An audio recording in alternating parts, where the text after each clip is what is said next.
तो राष्ट्रपिता महात्मा गांधी के बताए गए रास्ते पर उनको भरोसा नहीं है, तब वो धरना क्यों देने जाते हैं?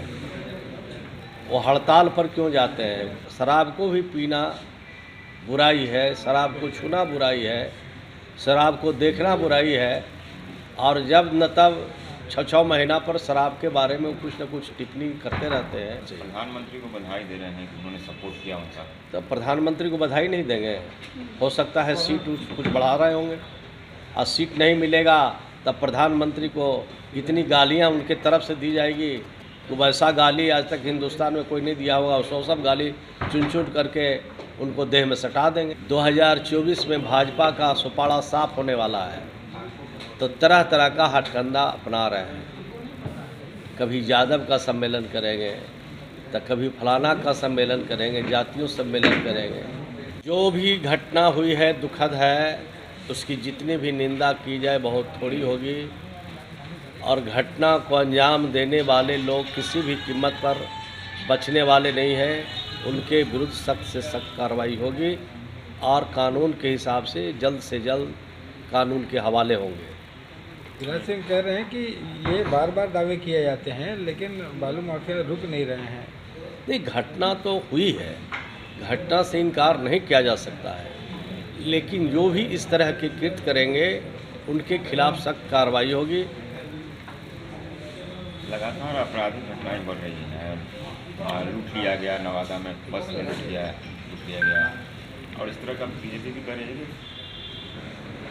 तो बिहार की सरकार ने क्या कहा? कभी कहा कि क्राइम अब बिहार में बंद हो गया, पूर्ण विराम हो गया? घटनाएं छिटपुट हो रही है, और उस घटना पर काबू पाने के लिए जो भी कानून में प्रावधान है उसके हिसाब से कार्रवाई की जा रही है, और कोई भी अपराधी इस राज्य में बचता नहीं है। अपराधी हर हालत में कानून के हवाले होते हैं, और कानून के हिसाब से उन पर कार्रवाई होती है। जीतन राम मांझी इस प्रकार से बोल रहे हैं कि शराब से होना चाहिए। कल उन्होंने धरना भी दिया और यह भी कहा कि कानूनी कार्रवाई करेंगे। मुझे अम्बेडकर पर मौन जो सत्याग्रह था वो करने नहीं दिया गया। उनको तो राष्ट्रपिता महात्मा गांधी के बताए गए रास्ते पर उनको भरोसा नहीं है, तब वो धरना क्यों देने जाते हैं? वो हड़ताल पर क्यों जाते हैं?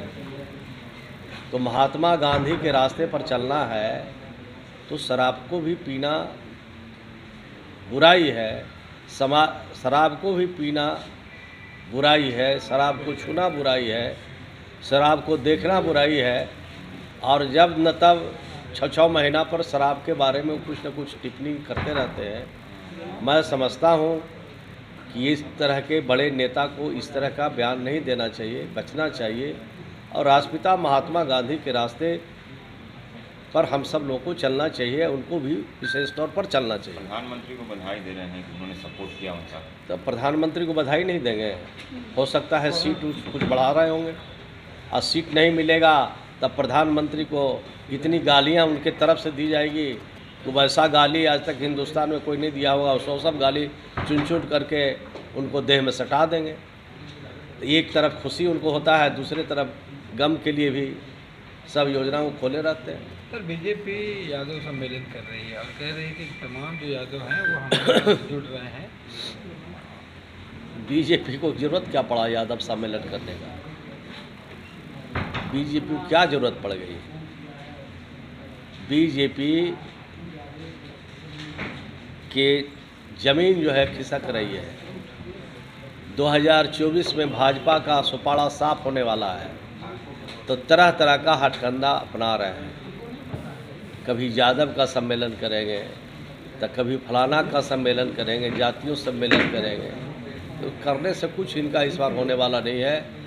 देश की जनता जान चुकी है कि ये सब जुमलाबाज लोग हैं, ये सब असत्य का सहारा लेने वाले हैं, और असत्य का सहारा लेकर के चुनाव के बाद देश की जनता को ठगने वाले हैं। सर, पटना हाई कोर्ट ने आपके एक सांसद हैं, उनके परिवार की कंपनी को जो 1600 करोड़ का ठेका मिला था उसको रद्द कर दिया है। इसको लेकर सुशील मोदी ने भी कहा है, और लग रहा है कि नीतीश कुमार भ्रष्टाचार से समझौता कर लिए हैं और नियम को उल्लंघन करके उन्हें ठेका दिया गया था। हाईकोर्ट ने भी उसी कारण रद्द किया है। ये कोर्ट ने अगर कोई बात के संज्ञान लिया है तो उस पर कोई हम टिप्पणी नहीं कर सकते हैं। कोर्ट ने कानून के हिसाब से कार्रवाई करती है, उसमें कोई हमारा हस्तक्षेप नहीं है। अन्य कोई नहीं, सुशील मोदी कह रहे हैं कि नीतीश कुमार अब सुशील भ्रष्टाचार से समझौता कर मोदी लिया। सुशील मोदी जी बहुत बड़े नेता हैं, उनको भारतीय जनता पार्टी पूछ नहीं रही है, भारतीय जनता पार्टी उनको तवज्जो नहीं दे रही है, तो कुछ से कुछ बात बोल करके सोचते हैं कि हो सकता है कि रास्ता इसी बहाने उनका खुल जाए, तो रास्ता खुलवाने के लिए, सम्मान पाने के लिए चाहते हैं। लेकिन भारतीय जनता पार्टी तो उनको जैसे दूध में मक्खी गिर जाता है तो निकाल के फेंक देता है, उसी तरह से फेंक दिया है और तभी कुछ न कुछ बोल करके अपने मन को शांत रखना चाहते हैं। हम लोगों को क्या एतराज़ है, लेकिन कोर्ट के मामले में कोई टिप्पणी करना श्रेयस्कर नहीं है और न नियम संगत है। तो सरकार में आप कहें सब कुछ ठीक ठाक ढंग से हो रहा है? नहीं, सरकार तो काम कर रही है और सरकार जो काम कर रही है उसका जोड़ा देश का कोई राज नहीं लगा सकता है। हम लोगों ने जो काम किया है अद्वितीय है, ऐतिहासिक है। अभी बिहार की सरकार ने जो जाति आधारित गणना का रिपोर्ट विधानसभा में पेश किया और विधानसभा में उसकी चर्चा हुई। अब तो पूरा देश मांग रहा है कि जाति आधारित गणना कराया जाना चाहिए। आज पूरा देश मांगता है कि जाति आधारित गणना से जो गरीब लोग हैं, निसहाय लोग हैं, आज़ादी की इतने दिनों बाद तक जिनको विकास की रोशनी से दूर रखा गया है।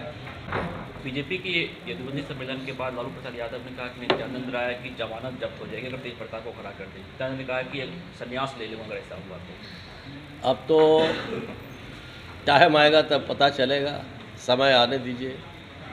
इस बार भारतीय जनता पार्टी का खाता नहीं खुलने वाला है और देश से सरकार उनकी ऐसी जाएगी जो लोग सोचे भी नहीं होंगे। उस प्रकार से इनकी सरकारें देश में धाराशायी होगी। आपने शराबबंदी पर भी बात की, यदुवंशी सम्मेलन में शराबबंदी पे भी चर्चा हुई और बीजेपी सवाल उठा रही है कि नीतीश सरकार में डोर टू डोर शराब पहुंचाया जा रहा है। वो प्रमाण दे, वो प्रमाण के साथ बोले कि कहाँ कहाँ शराब पहुंचाया जा रहा है, कौन कौन लोग पहुंचा रहे हैं, किस गाड़ी से शराब जा रही है, किस समय जा रहा है। प्रमाण दे तो निश्चित रूप से कार्रवाई होगी। लेकिन खाली मीडिया में बोलेंगे, आप लोगों को खाली बयान देंगे कि शराब बिक रहा है, इस तरह से नहीं होता है। कोई जवाबदेह पद पर बैठा हुआ व्यक्ति अगर कोई प्रमाण के साथ बात उठाता है तो उस पर सख्त से सख्त कार्रवाई सरकार करती है। लाइव बिहार यूट्यूब पर सब्सक्राइब और फेसबुक पर लाइक ज़रूर करें।